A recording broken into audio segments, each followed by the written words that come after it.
إنا له مكرمين وإنا إلى ربنا لمنقلبون আলহামদুলিল্লাহ আলহামদুলিল্লাহ। সম্মানিত আল্লাহর ঘরের মেহমান বৃন্দ, আল্লাহ রাব্বুল আলামিন আমাদেরকে পবিত্র মদিনা নগরীতে নিয়ে এসেছেন। প্রিয় রাসূলের রওজা জিয়ারত করেছি। এই যে অপার নিয়ামত আমরা পেয়েছি, এই জন্য সকলে মহাব্বতের সাথে বলি আলহামদুলিল্লাহ। সম্মানিত আল্লাহর ঘরের মেহমান বৃন্দ, আমরা প্রিয় রাসূল সাল্লাল্লাহু আলাইহি ওয়াসাল্লামের জিয়ারত এবং মদিনার মসজিদ নববী জিয়ারতের পরে মদিনার ঐতিহাসিক স্থানগুলো পরিদর্শন করার জন্য বের হয়েছি। আমরা আমাদের নেতার এতাআত করব, অনুগত্য করব, তবে আমরা সময় বাঁচাতে পারবো এবং আমাদের প্রয়োজনীয় স্থানগুলো সুন্দরভাবে পরিদর্শন করব ইনশাআল্লাহ। এটা হচ্ছে মদিনা শরীফের স্টেশন, রেল স্টেশন, কদিম পুরাতন রেল স্টেশন, যেটা তুর্কি আমলে তৈরি হয়েছে। আমাদের হাতে বাম পাশে দেখেন, ডান পাশে ওখানে এখনো পর্যন্ত ওনারা কাঠের রেল তৈরি করে রেখেছেন। আমাদের হাতে ডান পাশে দেখেন, এটা তুর্কি আমলে নির্মিত মদিনা শরীফের সবচেয়ে পুরানো রেল স্টেশন। আলহামদুলিল্লাহ, বর্তমান সৌদি সরকার 3 বছর আগে নতুন ভাবে আবার সৌদি আরবে রেলের প্রবর্তন করেছেন। মক্কা, জেদ্দা, মক্কা, মদিনা, এই 3টি স্থানে। আমরা এখন যে স্থানটি পরিদর্শন করতে যাচ্ছি, এটা হচ্ছে মসজিদুল কুবা। মসজিদে কুবা ইসলামের ইতিহাসে অত্যন্ত গুরুত্ব বহন করে।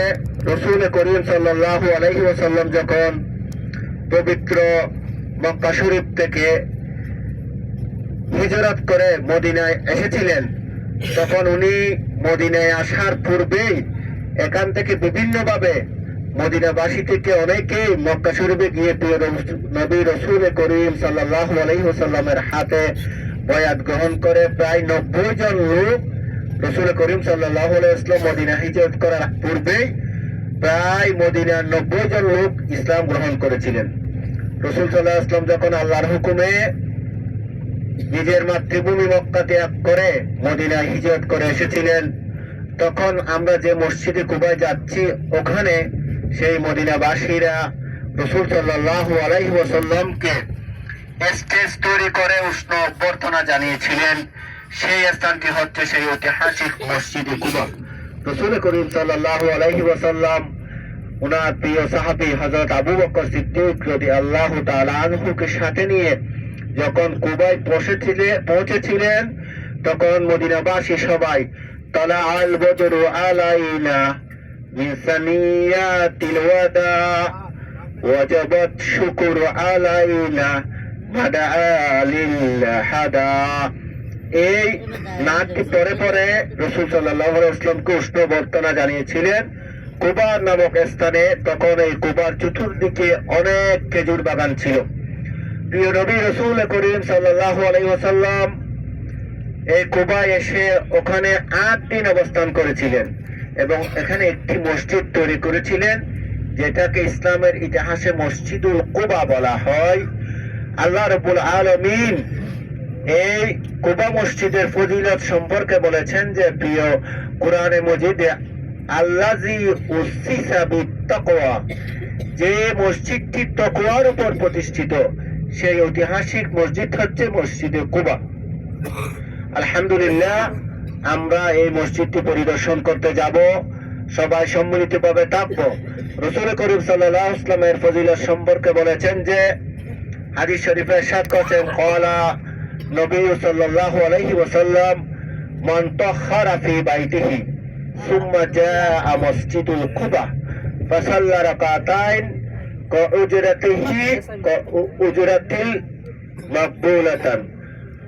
অর্থাৎ যে ব্যক্তি নিজের বাসা থেকে, কথা বলবেন না প্লিজ, কথা বলবেন না, যে ব্যক্তি নিজের বাসা থেকে পবিত্রতা অর্জন করলো তথা উযু করলো এবং মসজিদে কুবায় আসলেন এবং সেখানে 2 রাকাত নামাজ আদায় করলেন, তাকে সেই 2 রাকাত নামাজের বিনিময়ে আল্লাহ রাব্বুল আলামিন একটি মকবুল উমরার সওয়াব দান করবেন। আলহামদুলিল্লাহ, আলহামদুলিল্লাহ।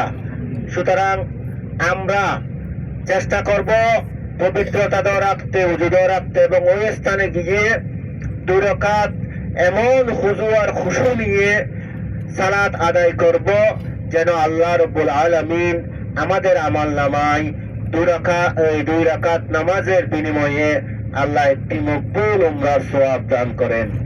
আল্লাহ আমাদের এই আমলকে কবুল করুক, সবাই বলে আমিন। সম্মানিত হুজুরায়ে কেরাম, আমরা যে সিটে বসেছি তার পাশের সিটে, এই সিটেই গাড়ি থেকে নেমে পুনরায় উঠব। আমরা ওখানে যে নির্দিষ্ট সময় দেব ওই সময়ের ভিতর নামাজ আদায় করব, এবং নামাজ আদায় করে নির্দিষ্ট সময়ে আবার পুনরায় আমরা গাড়িতে চলে আসব। এবং আমাদের যিনি নেতা রয়েছেন, আমাদের মুআল্লিম, আমরা ওনার অনুগত্য করব। একা যদি ছুটে চলে যায় দলছুট হয়ে, তাহলে নতুন জায়গা, নতুন ভাষা, অপরিচিত এলাকা আমরা হারিয়ে যাওয়ার সম্ভাবনা রয়েছে। তাই সকলেই একসাথে নামবো, একসাথে গিয়ে নামাজ আদায় করব এবং পুনরায় গাড়িতে চলে আসবো। আল্লাহ রাব্বুল আলামিন আমাদেরকে মসজিদে কুবার সফরকে কবুল করুক, এবং আল্লাহ রাব্বুল আলামিন যেন 2 রাকাত নামাজের বিনিময়ে আল্লাহ আমাদের আমলনামায় একটি মকবুল উমরার সওয়াব দান করে। সবাই বলে আমিন। আসসালামু আলাইকুম ওয়া রাহমাতুল্লাহি ওয়া বারাকাতুহু।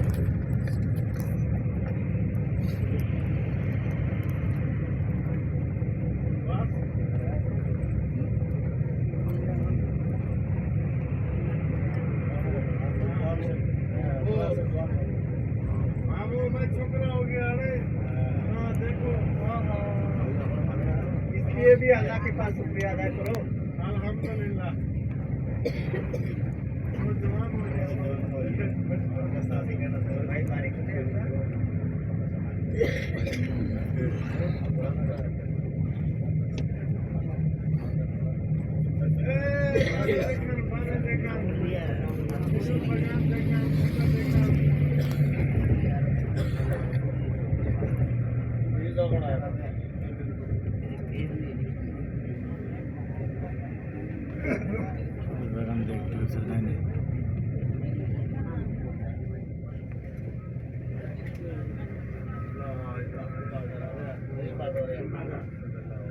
সামনে খেজুর বাগান দেখা যাচ্ছে।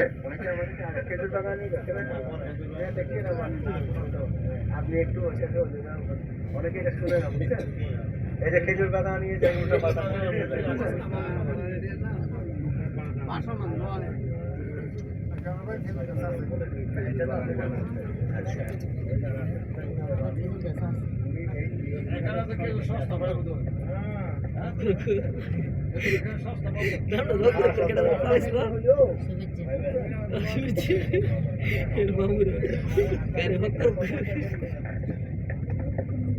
আমরা মসজিদে কুবা যাব, এরপরে কিবলাতাইন যাব, মসজিদে খন্দক যাব, এরপরে আমরা একটা খেজুরের বাগানে যাব, এরপরে সোহাদাই উহুদে যাব।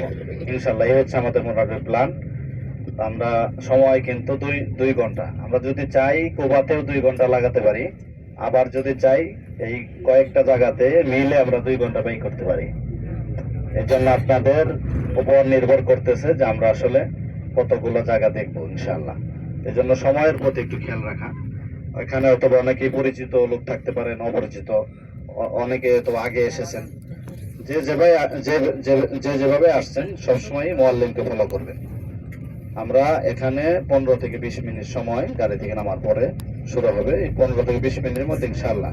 জি, আর গাড়ির নাম্বারটা সকলে একটু খেয়াল করবেন। আমাদের গাড়ির নাম্বার হচ্ছে 9902 9902। গাড়ির নাম্বারটা একটু খেয়াল, 9902। গাড়িটা সুনির্দিষ্ট জায়গায় থাকবে, কারণ একই কালারে গাড়ি অনেক আছে। 99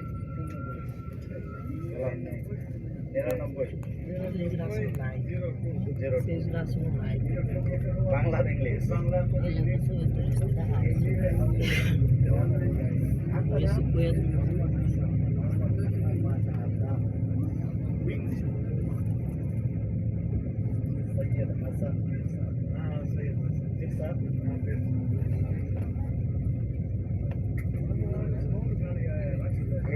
দেখতেছেন এগুলো সব খেজুর বাগান। পাশে এরকম অসংখ্য মদিনা শরীফের সবচেয়ে বড় অর্থকরী ফসল হচ্ছে এই খেজুর বাগান। আলহামদুলিল্লাহ আমরা বাগানের ভিতর চলে আসছি।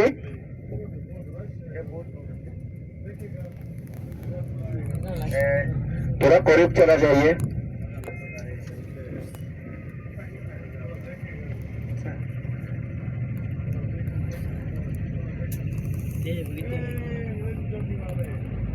ये जी टोपी